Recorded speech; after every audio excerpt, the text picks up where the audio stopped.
আমার জায়েদ যদি শহীদ হয়ে যায়, আমার জায়েদ যদি শহীদ হয়ে যায়, জায়েদের সাথে শহীদ শব্দ নবী লাগা দিলেন। আর কেউ না বুঝলেও সাহাবীরা বুঝে গেছেন আমার নবীর কলিজার টুকরা সন্তান। এই জায়েদ নিজেও বুঝে গেছেন এই যুদ্ধ আমার জীবনের শেষ যুদ্ধ, এই যুদ্ধ থেকে আমি জীবিত ফিরতে পারবো না রে, এই যুদ্ধই হলো আমার জীবনের শেষ যুদ্ধ। যায়েদ ইবনে হারেসা তিনি টের পেয়ে গেলেন। এরপরে নবী বলতেছেন দ্বিতীয় সেনাপতি জাফর ইবনে আবি তালিব, জাফর যদি শহীদ হয়ে যায়, সেনাপতি 3 নম্বর আব্দুল্লাহ ইবনে রাওয়াহা, দ্বিতীয় সেনাপতি জাফর, ইনার নামের পরেও নবী শহীদ শব্দ লাগায় দিয়েছেন। জাফর যদি শহীদ হয়, সেনাপতি আব্দুল্লাহ, আব্দুল্লাহ।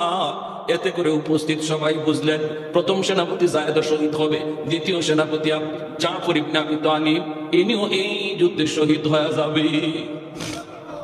একটা কান্নার রুল পড়ে গেল, চাপা কান্না, মায়া নবীর সামনে একটা চাপা কান্নার রুল।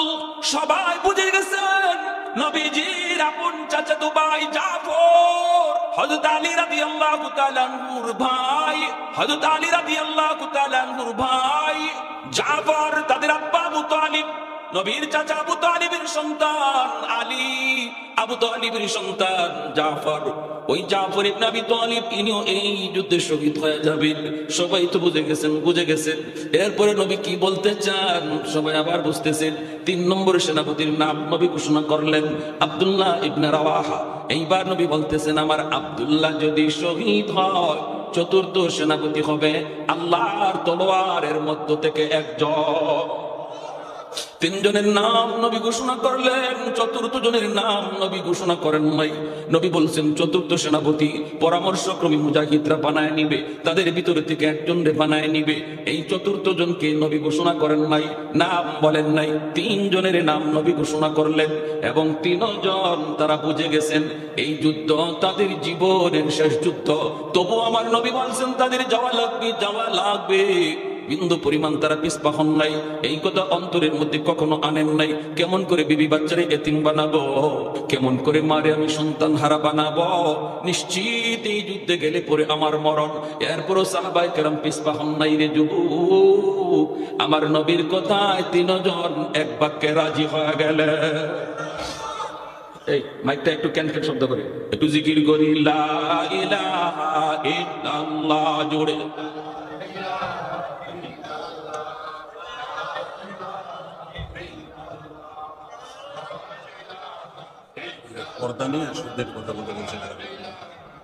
জোরে লা ইলাহা ইল্লাল্লাহ।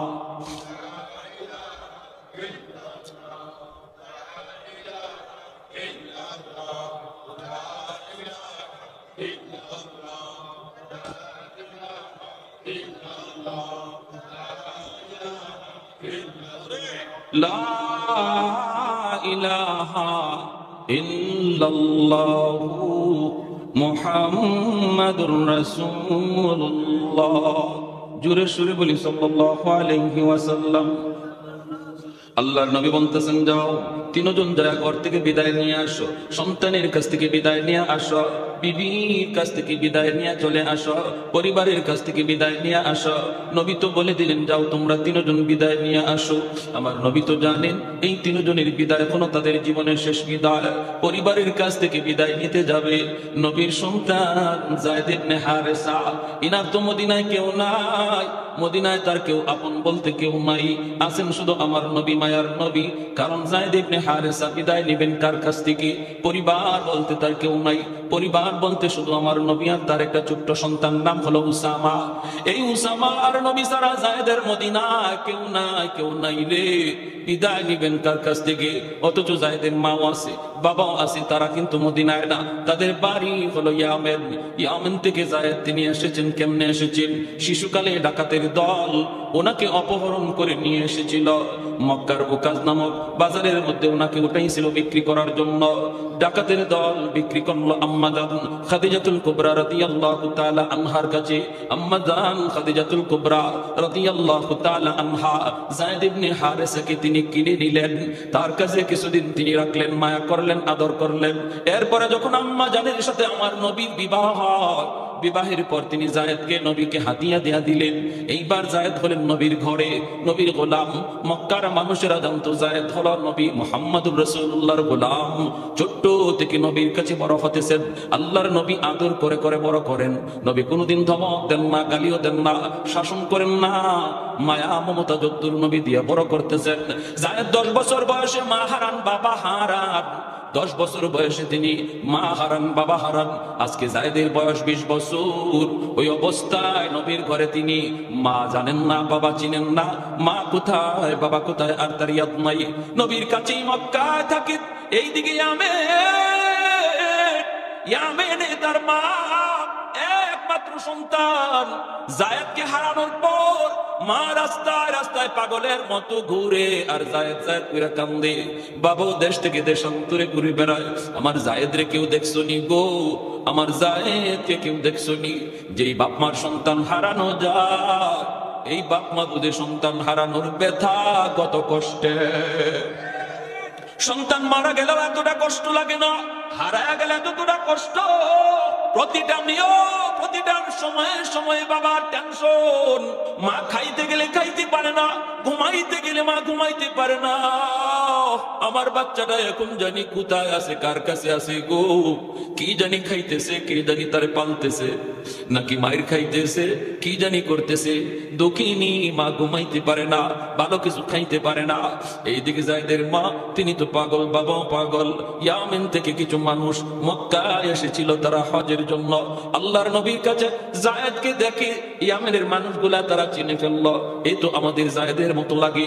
দেখো না, শিশুকালে হারাইছিল, এখন তো একটা যুবক, কিন্তু তাকায় দেখো চেহারায় কয় সে জায়েদ। ইয়ামেনের মানুষগুলি তারা জানতে পারলো এই ছেলের নাম জায়েদ, ইনি মুহাম্মদুর রাসূলুল্লাহর গোলাম।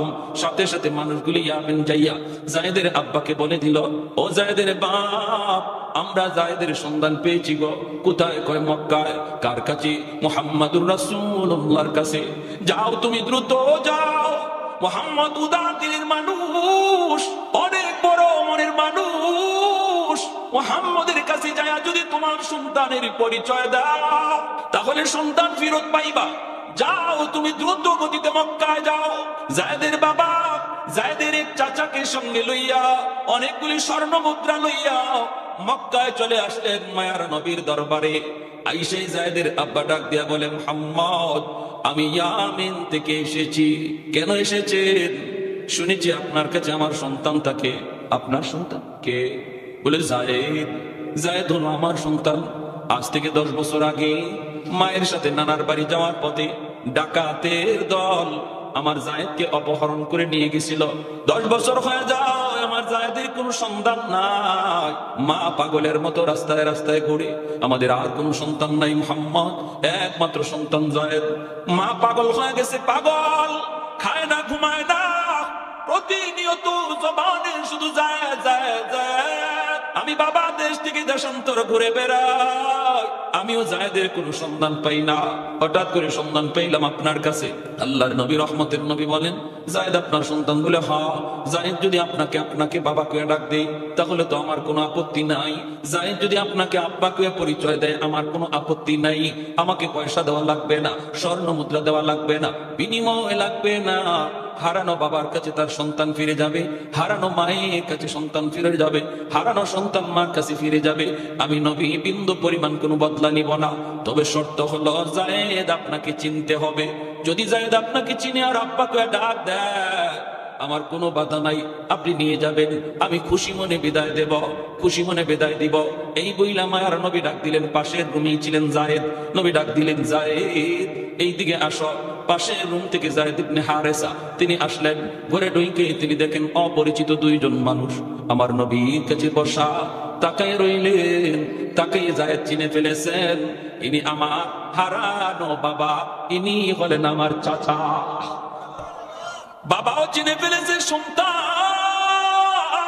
10 বছর পর হারানো সন্তান যদি বাপ মায় ফিরে পাও, এই বাপ মার আনন্দ দুনিয়ার আর কেউ বুঝবে না, ঠিক কিনা? যদি কাট বাবা দৌড় দেয়া যায়, জায়েদকে বুকে জড়ায় ধরলো। জায়েদ বাবাকে বুকে জড়ায় দুজনে কান্দে কান্দে আর কান্দে। জায়েদ কয় আল্লাহ তুমি যে আমার আব্বারে দেখাইছো, আল্লাহ তুমি যে আমার আব্বারে দেখাইছো। আর বাবা কান্দে, মালিক তুমি যে আমার সন্তান মিলাই দিছো। এই বইলা বাপ বেটা দুজনে কাঁদতেছে। মায়ার নবী তিনি তো দরদি নবী, আমার রহমতের নবী জন্মের আগেই তো বাবা হারাইছে। আব্বু ডাকে কেমন বোঝা আমার নবী জানে না। বাবাকে পাইয়া সন্তান বুকে জড়ায় ধরছে, বাপ বেটার মিলন আমার নবীর কলিজায় আগুন জ্বালায় দিছে। এজন্য বলি সুবহানাল্লাহ। আমার নবীরও বাবার কথা ইয়াদ হয়ে গেল, ইয়াদ হয়ে গেল। আমার যদি এমন ভাবে কোন আব্বাকে আমি বুকে জড়ায় ধরতাম গো, আব্বু ডাক দিলে কত মজা। নবী তা জানেন না, জানেন না। আল্লাহ নবী চোখ দিয়ে দর দর করে পানি পরে নবী কান্দে, জায়েদ কান্দে, বাবায় কান্দে, চাচায় কান্দে। ঘরের মধ্যে একটা কান্নার রোল পড়ে গেল। এইবার মায়ার নবী দয়ার নবী বলেন, জানি তোমার আব্বু এসেছে তোমাকে নিয়ে যাওয়ার জন্য। বাবা যাও, আমি নবী খুশি মনে তোমাকে বিদায় দিলাম। মা পাগলের মতো হয়ে রাস্তায় রাস্তায় ঘুরে রে জায়েদ, যাও মায়ের কাছে যাও, আমি নবী তোমাকে বিদায় দিলাম, তুমি যাও। নবী এই কথা বইলা বিদায় দিতে চান, জায়েদ দাঁড়ায় আছে। এইবার নবী বলেন, জায়েদ তুমি যদি যেতে চাও যেতে পারো, কোনো আপত্তি নাই, আমি খুশি মনে বিদায় দেব। আর যদি আমি নবীর সাথে থাকতে চাও, সারা জীবন আমি বুকে রাখবো। ও জায়েদ সিদ্ধান্ত নিবে তুমি, মা বাবার কাছে যাবা নাকি নবীর কাছে থাকবা। সিদ্ধান্ত চলে আসলো জায়েদের কাছে। ভাইরা আমার, আল্লাহ নবী রহমতের নবী মায়ের নবী দয়ার নবী যখন সিদ্ধান্ত জানায় দিলেন জায়েদের উপর, এইবার জায়েদ তিনি সিদ্ধান্ত কি দিবেন? বাপমার কাছে যাবে না রহমতের নবীর কাছে থাকবে? একবার বাবার চেহারার দিকে জায়েদ তাকায়, আরেকবার আমার দরদি নবীর চেহারার দিকে তাকায়।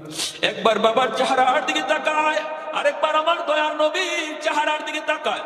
হঠাৎ করে জায়েদ মাথাটা নিচের দিকে দিয়া দিছে, আর কারো কাছে চায় না, কারো দিকে তাকায় না।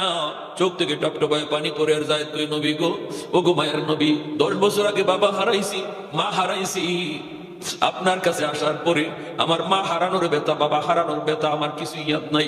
আপনাকে আমি মায়ের মতো পাইছি, আব্বার মতো পাইছি। মায়ের আদর আমি আপনার কাছে পেয়েছি, বাবার আদর আমি আপনার কাছে পেয়েছি। ওগো নবীজি, আমি সিদ্ধান্ত নিয়ে ফেলেছি, আমি বাকি জীবন আপনার কদমে থাকতে চাই। कौनैन मुख्तार खुदा तुमको बनाया, कौनैन मुख्तार खुदा तुमको बनाया, उम्मत का निगाहबान खुदा तुमको बनाया, उम्मत का निगाहबान खुदा तुमको बनाया। मौला मेरा आका मेरा रहमत की नबी है, ताजदार मदीना है तुम्हारे अरबी है, ताजदार मदीना है तुम्हारे अरबी है। अशजार ने देते हैं नबूवत के शहादत, तशकीक कमर में है तो अंगुल की इशारात, तशकीक कमर में है तो अंगुल की इशारात। আল্লাহর নবী রহমতের নবীকে যেই মাত্র জায়েদ সিদ্ধান্ত শোনায় দিলেন, আমার নবী দয়ার নবী বসা ছিলেন, বসা থেকে নবী দাঁড়ায় গেলেন, দৌড় দিয়া যায় জায়েদকে বুকে জড়ায় নিলেন, জায়েদকে বুকে জড়ায় নিলেন। এক দৌড়ে নবী ঘর থেকে জায়েদকে বুকে লইয়া বের হয়ে গেলেন। নবীর যেন হুঁশ নাই, নবী যেন হুঁশ নাই। আল্লাহর নবী জায়েদকে বুকে লইয়া, বুঝা গেল নবী দিলে দিলে চাইতেছিলেন জায়েদ যেন নবীর সাথেই থাকে, যেন বাপ মার কাছে জায়েদ না চায়।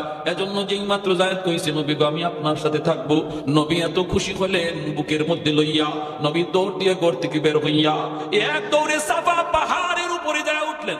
সাফা পাহাড়ের উপরে ওইটা মক্কার মানুষদেরকে ডাক দিয়া কয়, এ মক্কার মানুষ, এতদিন পর্যন্ত তোমরা জানতা জায়েদ হলো মুহাম্মদের গোলাম, আজ থেকে তোমরা জেনে নাও, যেই জায়েদ হারানো বাবা পাইলো, হারানো মা পাইলো, এরপরও বাপ মার কাছে যায় না, নবীর সাথে থাকার সিদ্ধান্ত নিয়ে নিল রে, আজ থেকে ওই জায়েদ আর মুহাম্মদের গোলাম নয়, এই জায়েদ হলো মুহাম্মদের পুত্র।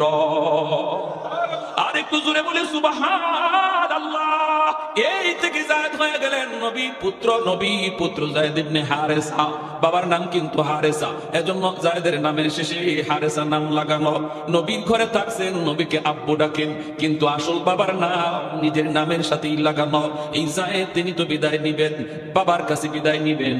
মুতার যুদ্ধে তিনি 1 নম্বর সেনাপতি, 1 নম্বর সেনাপতি। নবীর কাছ থেকে বিদায় নিবেন জায়েদ। আমার নবীর চোখ থেকে টলটল করে পানি পড়ে। নবী ভালো করে জানেন আমার জায়েদ আর আমার কাছে ফিরবে না, আমার কাছে আর জায়েদ ফিরবে না।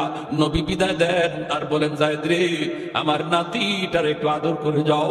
জায়েদের ছেলে উসামা 10 বছরের বালক, বাবা ছাড়া দুনিয়া কেউ নাই। আর নবী বলেন, দাদা। জায়েদ তখন সন্তানের মাথায় হাত দিয়া বলতেছে, বাবা, আব্বু জিহাদে যাইতেছি, হয়তো এই জিহাদের ময়দান থেকে আর ফিরবো না। যদি কোনোদিন বাবার কথা ইয়াদ হয়, শাম সিরিয়া রাস্তার কোন এক পাশে বাবার কবর তুমি খুঁজে নিও। হয়তো বাবার লাশ তুমি দেখবা না, শামের রাস্তার কোন পাশে বাবার কবর খুঁজে নিও। এই বইলা বাচ্চাটারে আদর কইরা চুমু দিয়া জায়েদ ইবনে হারেসা জিহাদের ময়দানের দিকে তিনি রওনা দিয়া দিলেন। 2 নম্বর সেনাপতি জাফর ইবনে আবি তালিব তিনিও বিদায় আনতে গেলেন বিবির কাছে। যায় দেখেন বিবি কোরআন তেলাওয়াত করেন। আর ছোট্ট 2টা সন্তান, 4 বছর 6 বছরের 2টা সন্তান ছিল জাফর ইবনে আবি তালিবের। এই দুটা বাচ্চা মায়ের পাশে বসে বসে কোরআন তেলাওয়াত শুনতেছে। জাফর ইবনে আবি তালিব গেলেন বিদায় নেওয়ার জন্য, জীবনের শেষ বিদায়। আমার নবীর আদেশ যুদ্ধে যাওয়া লাগবে। ভালো করে জানেন এই যুদ্ধ জীবনের শেষ যুদ্ধ, জীবিত ফিরবেন না, শহীদ হয়ে যাবেন। এজন্য শেষ বিদায় নিতে আসলেন স্ত্রীর কাছ থেকে, সন্তানের কাছ থেকে। স্ত্রী তো জানে না স্বামীর শেষ বিদায়, বাচ্চাগুলি জানে না এটাই বাবার জীবনের শেষ বিদায়। শেষ বিদায় বাচ্চাগুলি জানে না। জাফর ইবনে আবি তালিব আয়েশা দেখেন মা কোরআন তেলাওয়াত করে, বাচ্চাগুলি বসে বসে কোরআন তেলাওয়াত শুনে। যেই করে মহিলা কোরআন তেলাওয়াতকারী হয়, এই করে সন্তানরা হাফেজে কোরআন হয়। ঠিক কিনারে ভাই জোরে বলেন? ঘরের মহিলারা যে আমল বেশি করে, সন্তানের উপরে এই আমলের আসর বেশি পড়ে। বাবার চেয়ে মাদেরকে সন্তানরা বেশি টাইম পায়, মাকে বেশি টাইম পায়। এজন্য মাকে সন্তানরা ফলো করে বেশি। গর্বে ছিল মায়ের, তাও মায়ের সঙ্গে ছিল, দুধ পান করছে মায়ের সাথে ছিল। ছোট্ট কালে মায়ের সাথে, বাবা তাকে বাহিরে কাজকর্মে ব্যস্ত। অল টাইম মাকে সন্তানরা পায়। এজন্য মায়ের আমলের আসর সন্তানের উপরে বেশি পড়ে। মা পেটে সন্তান লইয়া যদি বেশি বেশি টক খায়, সন্তান বড় হইয়া টক প্রিয় হয়। মা সন্তান পেটে নিয়ে যদি বেশি বেশি মিষ্টি খায়, সন্তান বড় হইয়া মিষ্টি প্রিয় হয়। মা সন্তান পেটে নিয়ে যদি গান শুনে, সন্তান বড় হইয়া গানের মাস্টার হয়। মা পেটে সন্তান লইয়া যদি কোরআন তেলাওয়াত বেশি বেশি করে, এই সন্তান বড় হইয়া কোরআনের হাফেজ হয়। মাগো, এজন্য আল্লাহ নবী বলেন, আল মারআতু রাইয়াতুন আলা বাইতি যাওজিহা ওয়া ওয়ালাদিহি। সন্তানের ব্যাপারে আল্লাহ বাবার চেয়ে মাকে বেশি প্রশ্ন করবে। সন্তান নামাজি হলো না কেন, সন্তান কোরআন সহিহ শুদ্ধ করে শিখলো না কেন, সন্তান হারাম চিনলো না কেন, এই প্রশ্ন বাবাকে আল্লাহ যদি একবার করে, মাকে 2 বার করবে। মাকে কয়বার করবে?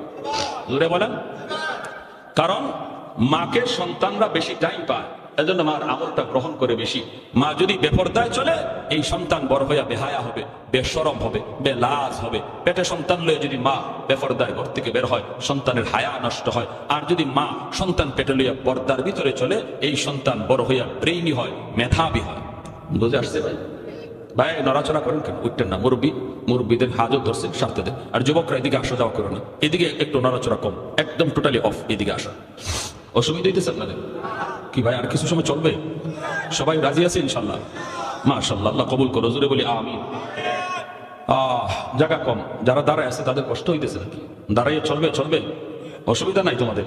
ঠিক আছে, আলহামদুলিল্লাহ। আল্লাহ আমাদের এই আশা বসাকে তুমি নাজাতের উসিলা বানো। সবাই বলি আমিন। জাফর ইবনে আবি তালিব তিনি যা ডাক দিয়ে বললেন, বিবি কোরআন তেলাওয়াত অল্প সময়ের জন্য একটু বন্ধ করো। বিবি সাথে সাথে কোরআন তেলাওয়াত বন্ধ করলেন। যুদ্ধের পোশাক পরা জাফর ইবনে আবি তালিবের বিবি গো, ও বিবি আমাকে বিদায় দাও। আজকের যুদ্ধের 2 নম্বর সেনাপতি নবী আমাকে ঘোষণা করেছেন, ও বিবি বিদায় দাও, বিদায় দাও। আমি আজকের যুদ্ধের 2য় সেনাপতি গো বিবি। তখনই সন্তান দুজনে বাবাকে জড়ায় ধরছি, আব্বু তুমি যুদ্ধে যাবা। বাচ্চাগুলি কয়, আব্বু আমরাও যুদ্ধে যাব। বাবা কই, বাবা বড় হলে যাবা। এই বইলা বাচ্চাগুলিরে জাফর চুমু দেয়, কিন্তু মনের কথা কয় না গো।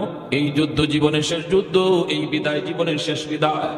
বাচ্চাগুলিরও বাবা কয় না। ওই অবস্থায় জাফরের বিবি বলতেছে, স্বামী গো, আমি একটু মুনাজাত করব, আমি মুনাজাত করব আর তুমি আমিন বলবা। আমি মায়ের নবীর জবানে শুনেছি, যুদ্ধে যাবার আগে যদি মুনাজাত করা হয়, এই মুনাজাত আল্লাহর দরবারে কবুল হয়ে যায়। জাফর ইবনে আবি তালিব কয়, বিবি যা শুনেছো ঠিক শুনেছো, এটা আমার নবীর হাদিস, তুমি মুনাজাত করো, আমি আমিন আমিন বলবো। এ আমার নবীর সুন্নত, স্বামী স্ত্রী একসাথে মুনাজাত করা, নবী নিজেও করছেন, তুমিও করবারে যুবক। গরিব সমস্যার মধ্যে আছো, স্ত্রীকে নিয়ে মুনাজাত করো, একসাথে নামাজ পড়ে মুনাজাত করো, তুমি মুনাজাত করো, স্ত্রীকে আমিন বলতে বলো। অথবা বিবিরে তুমি কও, বিবি গো, তুমি যা মন চায় আল্লাহর কাছে চাও, আমি তোমার সাথে আমিন আমিন বলবো। স্বামী স্ত্রী একসাথে যদি মুনাজাত করে, একজনে মুনাজাত করে আরেকজনে আমিন কয়, বিশেষ করে মহিলাদের আমিন আল্লাহর কাছে আগে কবুল হয়ে যায়। কারণ মহিলাদের গুনাহ কম, পুরুষের তুলনায় মহিলাদের গুনাহ কম। যে মহিলারা পর্দার ভিতরে থাকে তাদের গুনাহ খুবই কম, পর্দার থাকে, বেপর্দায় বের হয় না। আবার তার হিসাব কিতাব কম, কেমনে টাকা কামাইলো, কেমনে ব্যয় করলো, কোন পথে খরচ করলো, এই হিসাব কোন মহিলাকে দেওয়া লাগবে না, দিবে স্বামী। জুম্মার হিসাব, ঈদের হিসাব, প্রতিবেশীর হিসাব, অনেক হিসাব একজন পুরুষকে দিতে হয়, কিন্তু মহিলাকে এত হিসাব দিতে হয় না। এদের আমল ডিউটি খুব কম, এজন্য নবী বলেন এদের কম ডিউটি আর পুরস্কার অনেক বেশি। তাই মহিলারা হাত উঠাইলেই আল্লাহ তাদের দোয়া কবুল করে নেয়। এজন্য স্বামী বিপদে আছে, স্বামী রুজিতে বরকত নাই, মাগো আল্লাহর কাছে চাও। আর স্বামীরা যারা আছেন, স্ত্রীকে বলো তুমি আল্লাহর কাছে দোয়া করো, কারণ হুজুরদের জবানে শুনছি নবীর হাদিস, মহিলাদের দোয়া কবুল হয়। মেয়েটারে বলো মা আপুর জন্য দোয়া করো, বোনের কাছে দোয়া চাও, মার কাছে দোয়া চাও, মহিলাদের কাছে দোয়া চাও, তাদের দোয়া কবুল। ঘর থেকে বের হতে চাও, কোথাও সফরে যাবা, মেয়েটার কাছ থেকে দোয়া নাও, বোন থাকলে বোনের কাছ থেকে দোয়া নাও, মার কাছ থেকে দোয়া নাও, স্ত্রীর কাছ থেকে দোয়া নাও। মহিলাদের দোয়া আল্লাহর কাছে কবুল, নিরাপদে আল্লাহ তোমাকে ফিরে আনবে। ঠিক না ভাই? হ্যাঁ। আর আমরা করি উল্টা, আমরা ঘর থেকে বাজার থেকে কোনো কিছু মজার টজা বা কোনো হালুয়া নিয়ে গেলে, হাদিয়া তোফা নিয়ে গেলে গিয়া দেখা যায় ছেলের হাতে আগে দেই। কিন্তু আল্লাহ নবী বলছেন তুমি ঘরে ঢুকিয়া মেয়ে আর ছেলে যদি থাকে, মেয়ের হাতে আগে দাও, মেয়ের হাতে আগে দাও। জাফর ইবনে আবি তালিব কই, বিবি তখন মুনাজাত করো, হাঁটা চলা এদিকে বন্ধ হয় না কেন? ভলেন্টিয়ার নো, ওয়াজ মানুষের শোনার জন্য না, বরং যারা আয়োজন করে তাদের জন্য সবার আগে। এত তাড়াহুড়া করা লাগবে না, সবাই বসো, যার যা জায়গায় বসো। এরা থাকো এখানে দাঁড়ানো থাকো, এখানে দাঁড়ানো থাকো, এরা চুপচাপ আছে, নিরিবিলি আছে, বসে যাও, একজনও দয়া করে হাঁটবা না। আরে যে ছোট বাচ্চাগুলি তাদেরকে আর ঢুকতে দিবা না, বাবা যাও ঘুমাও, যাও, বন্ধ হয়েছে, হাঁটা বন্ধ হয়েছে। তো জাফর ইবনে আবি তালিবের বিবি তিনি 1 নম্বর মুনাজাত করতেছেন, শুনবেন মুনাজাত তিনি 3টা করছেন, 3টা কথা বলছেন মুনাজাতে। প্রথম নম্বর মুনাজাতে ভাষাটা বলছেন, আল্লাহ আজকের যুদ্ধে তুমি মুসলমানদের বিজয় দান করো। জাফর ইবনে আবি তালিব বলেন আমিন, স্বামী বলছেন আমিন, স্ত্রী বলছেন আল্লাহ আজকে মুসলমানদের বিজয় দিও।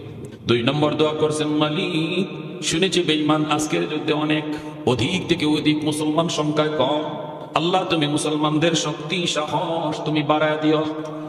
জাফর ইবনে আবি তালিব মুনাজাতে হাত উঠায় বলতেছেন আমিন। 3 নম্বর দোয়াটা করতেছেন আল্লাহ। তৃতীয় দোয়াটা করার সময় জাফরের স্ত্রী কেঁদে দিলেন, চোখ দিয়ে পানি ধরে, আর বলতেছেন মালিক আমার 2টা ছোট্ট অবুঝ শিশু, আল্লাহ আমার ছোট 2টা বাচ্চার দিকে তাকাইয়া আমার স্বামীকে তুমি জীবিত ফিরায় দিও, আমার বাচ্চাগুলির তুমি এতিম বানাও না। যেই মাত্র এই দোয়াটা করেছেন, জাফর ইবনে আবি তালিব মুনাজাত থেকে হাতটা ছেড়ে দিয়েছেন, আমিন তো বলেন নাই, পুরো হাতটা ছেড়ে দিয়েছেন, তলোয়ারের বাট দিয়া হাতটা নামায়া দিয়া বলেন, বিবি গো আজকে 3টা দোয়ার, দোনোটা দোয়া তোমার দরবারে কবুল হবে, কিন্তু 3 নম্বর দোয়া কবুল হবে না, কারণ নবী আমার পরে আরেকজন সেনাপতির নাম ঘোষণা করেছি।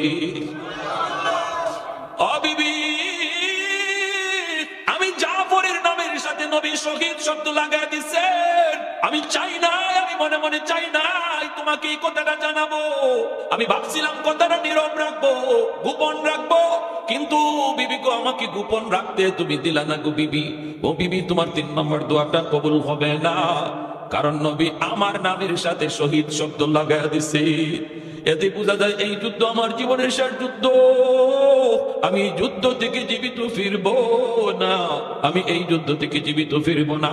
বিবি গো আমার 2টা বাচ্চারে তোমার কাছে আমানত রেখে গেলাম, এই শহীদের 2টা বাচ্চারে তুমি দেখশন রাখো, তুমি তার দায়িত্ব নিয়ে যত্ন কইরো, দিন শিখাইও, কোরআন শিখাইও, আল্লাহর পরিচয় তাদেরকে শিখাইও, আলেম বানাইও, মুহাদ্দিস বানাইও, হাফেজ বানাইও। 2টা বাচ্চা বাবারে জড়ায় ধরে কান্না শুরু করে দেয়, বাবা মা কান্দে, তুমি কান্দো কেন, কি হয়েছে বাবু? বাবা চোখের পানিটা মুইসা দেয়, কপালে চুমুকায়, গালে চুমুকায়। বাবা কয় বাবা কিছু হয় নাই, আব্বু যুদ্ধে যাইতেছি। তখনই দুইটা বাচ্চা কয় আব্বু গো, বন্ধুদেরকে তাদের আব্বু ঈদের জামা কাপড় কিনে দিয়ে দিছে, সামনে তো ঈদ, ঈদের জামা কাপড় তাদেরকে কিনে দিচ্ছে। আব্বু তুমি কি আমাদের জন্য ঈদের জামা কাপড় কিনবা না? জাফর বাচ্চাদের গালে চুমুকায় কয় বাবা দোয়া করো আল্লাহ জান্নাতি পোশাক কিনে দিব। ও বিবি টেনশন করো না, জান্নাতে দেখা হবে, দেখা হবে। এই বইলা তিনি বিদায় নিলেন। 3 নম্বর সেনাপতি আব্দুল্লাহ ইবনে রাওয়াহা, মাত্র তিনি বিয়ে করেছেন, এখনো বিয়ের আসরেই বসা, আদ্য হয়ে গেল, ইজাব কবুল হয়ে গেছে। ওনাকে বিবির রুমে নিয়ে যাবে, নতুন বিবিকে উনি দেখবে, নতুন বিবি উনাকে দেখবে। এই অবস্থায় মদিনা থেকে কাছে দাইসা কয় আব্দুল্লাহ যেখানে আসো এখান থেকে নবী তোমাকে ডাক দিয়েছে, মদিনার মসজিদে যাও রে। আব্দুল্লাহ ইবনে রাওয়াহা, আমার নবী ডাক দিয়েছেন। এই খবর পাওয়া মাত্রই নতুন বিবির চেহারা আর দেখেন নাই, বাসর করে তিনি আর ঢুকেন নাই বলে বিবির একটা নজর দেখে যাই চেহারাটা কেমন। আমার নবী ডাক দিয়েছে, এই আওয়াজটা পাওয়া মাত্রই দ্রুত মদিনার মসজিদে হাজির হয়ে দেখেন নবী মিম্বরে বৈশা ঘোষণা দিতেছেন, আজকের যুদ্ধের 3 নম্বর সেনাপতি আমার আব্দুল্লাহ ইবনে রাওয়াহা। আব্দুল্লাহ ইবনে রাওয়াহা তিনি যাই এই ঘোষণা শুনলেন, আজকের যুদ্ধে তিনি হবেন 3 নম্বর সেনাপতি। আর নবী বলতেছেন আমার আব্দুল্লাহ শহীদ হয়ে গেলে সেনাপতি হবে 4র্থ জন, মুসলমানের ভিতর থেকে একজন। এতে বোঝা গেল আব্দুল্লাহ এই যুদ্ধে শহীদ, ইনিও জীবিত ফিরবেন না। অথচ আব্দুল্লাহ এখনো নতুন বিবির চেহারাটা দেখেন না। বিদায় নিতে গেলেন বিবির কাছ থেকে, নতুন বিবির কাছ থেকে। বিবাহ তো হয়ে গেছে কিন্তু স্ত্রীকে দেখেন না, দেখতে পারেন না। নতুন স্ত্রী ও স্বামীর চেহারা দেখতে পারেন না। তিনি যুদ্ধের পোশাক পইরা ঘোড়ার পিঠে সওয়ার, সঙ্গী সাথীদের নিয়ে তিনি বাড়ির সামনে হাজির। আন্দরের বাহির থেকে ডাক দিলেন, বিবি ও বিবি আমাকে মাফ করো, আমি তোমার ঋণ শোধ করতে পারলাম না। আজকের যুদ্ধে তোমার স্বামী 3 নম্বর সেনাপতি, আমি যুদ্ধের ময়দানে চলে গেলাম গো, বিবি বিদায় দাও। আন্দরের ভিতর থেকে নতুন বিবি ডাক দিয়ে কই স্বামী গো, ও স্বামী একটা নজর শুধু তোমাকে দেখবো গো, যেন পরকালে জান্নাতে তোমারে দেখে আমি চিনতে পারি তুমি আমার স্বামী। চেহারাটা শুধু এক নজর দেখবো, চিনার জন্য একটু ভিতরে আসো। আব্দুল্লাহ ইবনে রাওয়াহা কই না গো বিবি না, আমাকে ভিতরে যাইতে তুমি বলবা না, কারণ আমি শুনেছি তুমি আরবের সবচেয়ে সুন্দরী নারী। আমি যদি তোমার চেহারাটা দেখি, তোমার মায়াবী চেহারা যুদ্ধের ময়দানে আমার ইয়াদ হয়ে যেতে পারে, আমার যুদ্ধ করতে ব্যাঘাত ঘটবে। না না না না, যুদ্ধের ময়দানে আমার চোখের সামনে শুধু আমার আল্লাহ আর আমার নবী থাকবে, আর কারো চিত্র আর কারো নমুনা আমি আমার চোখের সামনে রাখবো না। আমি তোমাকে চিনি না, তুমি আমাকে চিনো না। জান্নাতে আল্লাহ নিজে আমাদের পরিচয় করায় দিবে। এতটুকু বললেন যে হযরত আব্দুল্লাহ ইবনে রাওয়াহা তিনি বিদায় নিতে চান। বিবি তিনি তো ঘর থেকে বের হতে পারতেন কিন্তু বের হন নাই। কেন বের হন নাই? কারণ পর্দা লঙ্ঘন হবে। ঘর থেকে যদি বের হন, পরপুরুষে ওনাকে দেখে ফেলবে, পর্দা লঙ্ঘন হবে। জীবনের কত বড় কঠিন একটা মুহূর্ত। স্বামীরে শুধু চিনবে এমন কোন মহিলা থাকতে পারে যে ওই অবস্থায় ঘরের ভিতরে থাকবে? স্বামীকে চিনার জন্য ভালো করে জানে যুদ্ধে জীবনের শেষ যুদ্ধ স্বামীর আসবে না। আব্দুল্লাহ জানে দিছে স্ত্রী গো, আমি এই যুদ্ধ থেকে জীবিত ফিরবো না, কারণ এই যুদ্ধে আমার নবী আমাকে 3 নম্বর সেনাপতি ঘোষণা কইরা আমার নামের সাথে শহীদ শব্দ লাগাই দিছি। আমি আর ফিরবো না, নিশ্চিত এই যুদ্ধে আমি শহীদ হয়ে যাব। এই অবস্থায় বিবি নিজের কেমন কন্ট্রোল করেছে, কি পরিমাণ কন্ট্রোল করেছে, কি পরিমাণ আল্লাহর ভয়। মনের ইচ্ছা হলো ঘর থেকে বের হওয়ার, মনের ইচ্ছা হলো স্বামীকে এক নজর দেখার, কিন্তু আল্লাহর নিষেধ, বের হয়েও না, পর্দা লঙ্ঘন হবে। আল্লাহু আকবার। ওগো মা, একটু খেয়াল করো পর্দার কেমন গুরুত্ব, পর্দা করার কেমন গুরুত্ব। এমন মহিলাদের গর্ভ থেকে আব্দুল কাদের জিলানী বের হয়, মঈনুদ্দিন চিশতি বের হয়। এমন মানুষের গর্ভ থেকে ওলি আল্লাহ জন্ম নেয়। মহিলাদের গর্ভ থেকে ওলি আল্লাহদের জন্ম। তোমাদের দাম অনেক বেশি, তোমরা নবীদের মা, তোমরা ওলিদের মা, তোমরা গৌস কুতুবদের মা। অতএব মা গো, এটা এমন এক উদর, এই উদরের যত্ন যদি তুমি করো তাহলে নবী আসা বন্ধ, কিন্তু আব্দুল কাদের জিলানী আসা বন্ধ না। এখনো এমন মায়ের গর্ভ থেকে জিলানী বের হবে। বেপরদা নারী যত বড় নামাজি হোক, যত বড় দিনদার হোক, আমরা তো পর্দা এখন কি জিনিস বুঝি না। বুঝি না। শহরে বন্দরে হালত দেখলে বুঝাই যায় না, বুঝাই যায় না। আল্লাহ তুমি হেফাজত। ঘর থেকে বের হওয়ার সময় মোটা কাপড়ের বুরকা পরে বের হও, একান্ত প্রয়োজনে যদি বের হতে হয়। মার্কেট করার জন্য শরীয়তে অনুমতি নাই। তবে হ্যাঁ, যদি মহিলাদের এমন কোন কাজ যে কাজটা পুরুষের দ্বারা সম্ভব না, এমন কোন জিনিস কিনতে হয়, সেটা সে বের হয়ে যেতে পারবে মোটা কাপড়ের বুরকা পরে, হাত মোজা পা মোজা লাগাইয়া। ওই কাপড়কে বুরকা বলে যে কাপড়ের ভিতরে ঢুকলে পরে একজন পুরুষ বয়স কত বুঝতেই না পারে, 16 বছর না 60 বছর বুঝতেই না পারে, এর নাম হলো বুরকা। এর নাম কি? ভালো করে বুঝেন, সহজ ভাষায় বললাম। বোরকা বলা হয় এমন কাপড়কে যে কাপড়ের ভিতরে ঢুকলে বয়স চিনা যায় না। যে যুবক একজন মহিলার বয়সই চিনবে না, সে 16 বছর না দাদির বয়সের, তারে নিয়ে আসে কি কল্পনা করবে, তার সাথে সে কি টিচিং করবে, ঠিক না? যদি হাত মোজা পা মোজা না থাকে, তাহলে গায়ের চামড়া দেখে রং দেখে বুঝে ফেলবে বয়স 16 বছর, বয়স 20 বছর। তখন এই বোরকা থাকা সত্ত্বেও সে তাকে নিয়ে ভাববে এবং সুযোগ বুঝে ইপটিজিং করবে। এজন্য মা, আল্লাহর দোহাই, আমার যে সকল মায়েরা বোরকার গুরুত্ব বুঝেন, বোরকা পরে বের হন, আপনাদের অনুরোধ করে বলবো, যদি আল্লাহর ভয়ে বোরকা পরে থাকেন, আল্লাহকে খুশি করার জন্য, নিজের সতীত্ব হেফাজতের জন্য, তাহলে মোটা কাপড়ের ঢিলা ডালা বোরকা পরেন, ঢিলা ডালা বোরকা আর হাত মোজা পা মোজা লাগাইয়া একান্ত প্রয়োজনে বের হন। আর ঘরের ভিতরে যতক্ষণ থাকবেন তখন ঘরের পর্দা আসেনি নাই? চাচাতো ভাইয়ের সাথে পর্দা করা ফরজ, খালাতো ভাই, মামাতো ভাই, ফুফাতো ভাই, জ্যাঠাতো ভাই, যত যা ভাই আছে শাস্ত্রী সম্পর্কে সব তোমার জন্য বেগাদা। এদের সাথে দেখা করা হারাম, কথা বলা হারাম, তাদের সাথে গল্প করা হারাম, কোথাও যাওয়া হারাম। চাস্তলি সম্পর্কের নানা, চাস্তলি সম্পর্কের দাদা, গ্রামের সম্পর্কের নানা দাদা, সব তোমার জন্য বেগানা। এদের সাথে দেখা করা হারাম, কথা বলা হারাম, শুধুমাত্র আপন ভাই ছাড়া, আপন দাদা আর নানা ছাড়া, ঠিক না? কিন্তু না, অনেক মহিলা আছে আলহামদুলিল্লাহ ঘর থেকে বুরকা পরেই বের হন, কিন্তু ঘরের ভিতরে পর্দা নাই। চাস্তো ভাই, মামাতো ভাই, খালাতো ভাই আসলে তাদের সাথে গল্প শুরু করে দেয়, হারাম। নবীজি বলেন, সিনফানি মিন আহলিন নার লাম আরাহুমা কওমুন সিয়াতুন কাযনাবিল বাকর ইয়াদরিবুনা বিহান নাস ওয়া নিসাউন কাসিয়াতুন আরিয়াতুন মুমিলাতুন মাইলাতুন রুউসুহুন্না কাআসনিমাতিল বুখত লা ইয়াদখুলুনাল জান্নাতা ওয়া লা ইয়াজিদুনা রিহাহা। আল্লাহর নবী বলেন, ওই মহিলারা জান্নাতে যাবে দূরের কথা, জান্নাতের ঘ্রাণও পাবে না যারা পর্দা মানে না, জান্নাতের ঘ্রাণও পাবে না। এজন্য আমার ভাইরা খেয়াল করে মনোযোগ দিয়ে শুনো, যেই মা বোনেরা পর্দা মাইনা চলবে, বাইরে পর্দা করবে, ঘরের ভিতরে পর্দা করবে, পর পুরুষের সাথে কথা বলবে না, যাদের বিবাহ হয়ে গেছে সে স্বামীর জন্য আমানত, তার সতীত্ব স্বামীর কাছে স্বামীর জন্য আমানত, এই আমানতকে আমানত মনে করবে, বিন্দু পরিমাণ খেয়ানত করবে না।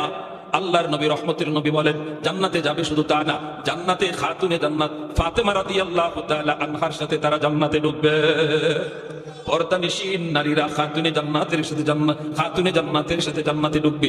আর ভাইয়েরা বন্ধুরা, এজন্য পর্দা মানার দরকার আছে না নাই? খালি মহিলাদের জন্য পর্দা নাকি পুরুষের লাগিও আছে? হ্যাঁ, না আমাদের নাই?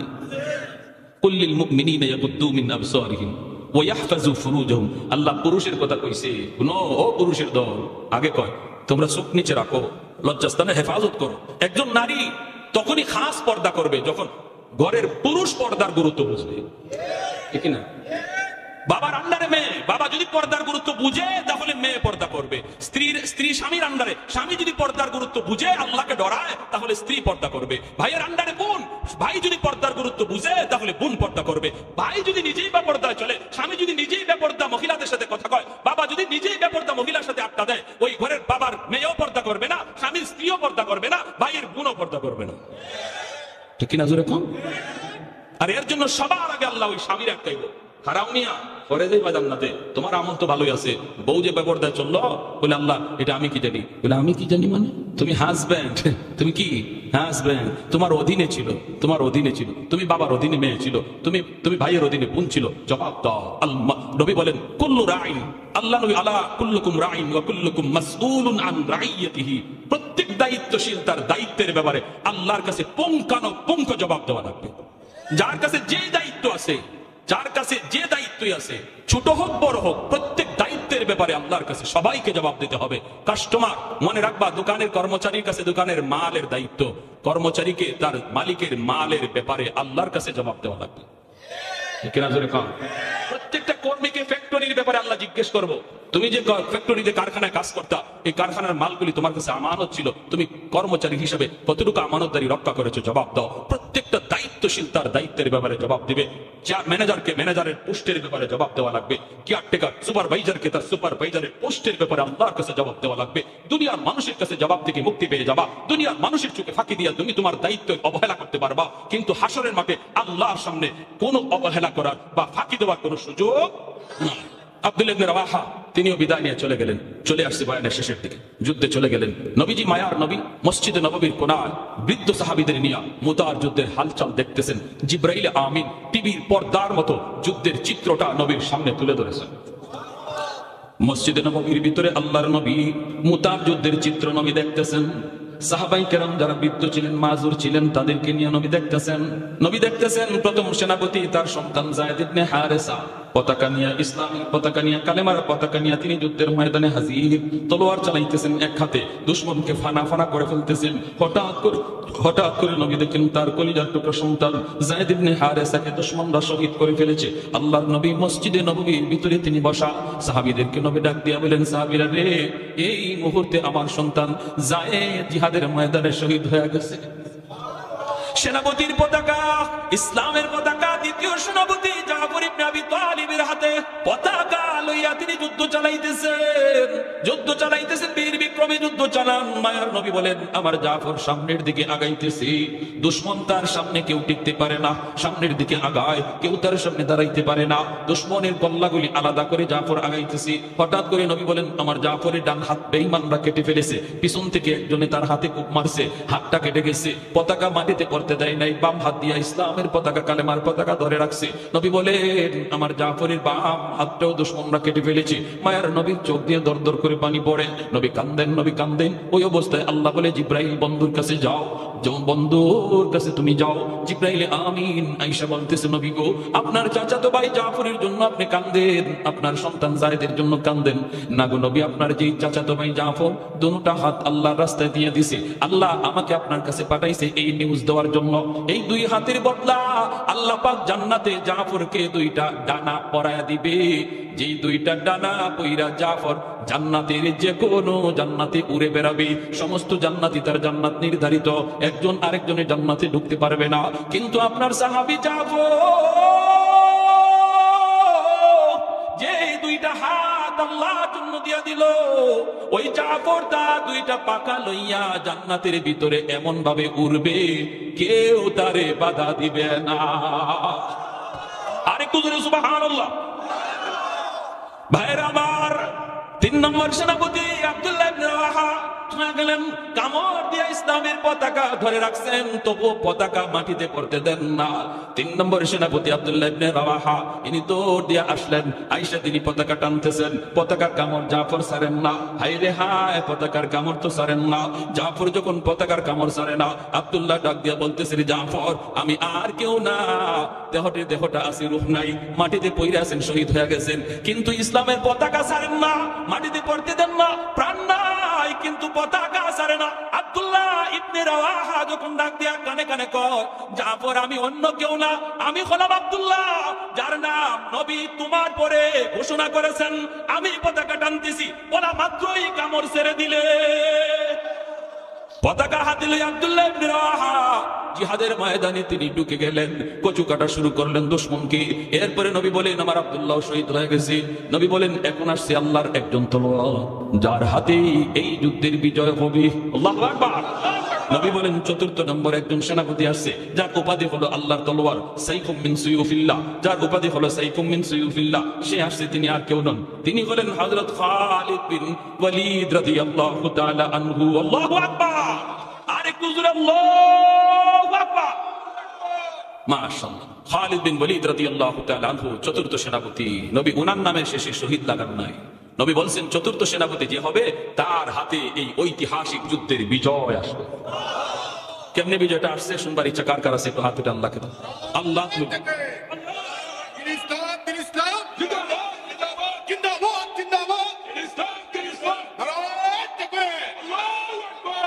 আল্লাহ তুমি কবুল করো, মঞ্জুর করো। কি লাগবে কালেকশনে? কিসের কি লাগবে দেন।